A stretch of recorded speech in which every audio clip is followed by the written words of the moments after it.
സുബാന തന്നെ ഞാനൊരു ചായ ഇട്ട് കുടിച്ച് വെളിയിലോട്ട് ഇറങ്ങിയപ്പോഴത്തേക്ക് നല്ല തണുപ്പും കാറ്റുമായിരുന്നു. 6 മണിയായിട്ടും അധികം വെട്ടം വീണിട്ടില്ല. പിന്നെ കുറച്ച് നേരം അവിടെ ഇങ്ങനെ ചുറ്റിക്കറങ്ങി നിന്നിട്ട് ഞാൻ ബാൽക്കണിയിലെ പൊടിയെല്ലാം ഒന്ന് തൂത്ത് കളഞ്ഞ് പിന്നെ കുറച്ച് വെട്ടം വീണതിന് ശേഷം എൻ്റെ കൃഷിയിലെല്ലാം വെള്ളം ഒഴിച്ചേ.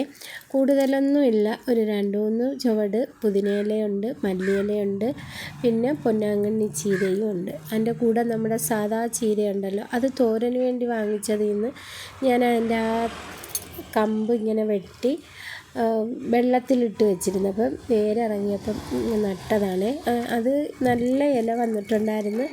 അത് ഞാൻ പിച്ചി തോരനും വെച്ചു. പിന്നെ മുകളിൽ വന്ന് അവിടെ നിന്നതിലും എല്ലാം വെള്ളം ഒഴിച്ചേ. അപ്പം ഞാൻ വെണ്ട വിത്ത് ആക്കിയിരിക്കുന്നത് എന്തിനാണെന്ന് കണ്ടോ നിങ്ങൾ? കുറച്ചൊക്കെ കിളിച്ച് നിൽപ്പുണ്ട്. അങ്ങനെ അവിടുത്തെ പണികളെല്ലാം കഴിഞ്ഞിട്ട് ഞാൻ അടുക്കളയിലോട്ട് വന്നേ. മുട്ട പുഴുങ്ങാനായിട്ട് ഒരടുപ്പിൽ വെച്ച് ഒരടുപ്പിൽ ഓട്സും കാച്ചിയെടുത്ത്. അപ്പോഴാണ് ആ മോള് വന്നിട്ട് പറഞ്ഞു, ബ്രെഡ് ഇരിക്കുന്നല്ലോ, സാൻഡ്വിച്ച് ഉണ്ടാക്കാമെന്ന്. അങ്ങനെ ടൊമാറ്റോ സോസും മയോണൈസും ഒക്കെ മിക്സ് ചെയ്ത് തേച്ചിട്ട് ഇതേപോലെ ചെറുതായിട്ട് തക്കാളിയും ക്യാപ്സിക്കവും കുക്കുംബറും കൂടി കട്ട് ചെയ്ത് ഇങ്ങനെ നിരത്തി വെച്ചിട്ട് സാൻഡ്വിച്ച് ഉണ്ടാക്കിയെടുത്ത്. അപ്പോൾ രാവിലെ ഞങ്ങൾക്ക് ഇതൊക്കെയായിരുന്നു. ഇഷ്ടപ്പെട്ടാൽ ലൈക്ക് ചെയ്യാനും ഷെയർ ചെയ്യാനും സബ്സ്ക്രൈബ് ചെയ്യാതെ കാണുന്നവരൊന്ന് സബ്സ്ക്രൈബ് ചെയ്ത് സപ്പോർട്ട് ചെയ്യാനും മറക്കല്ലേ.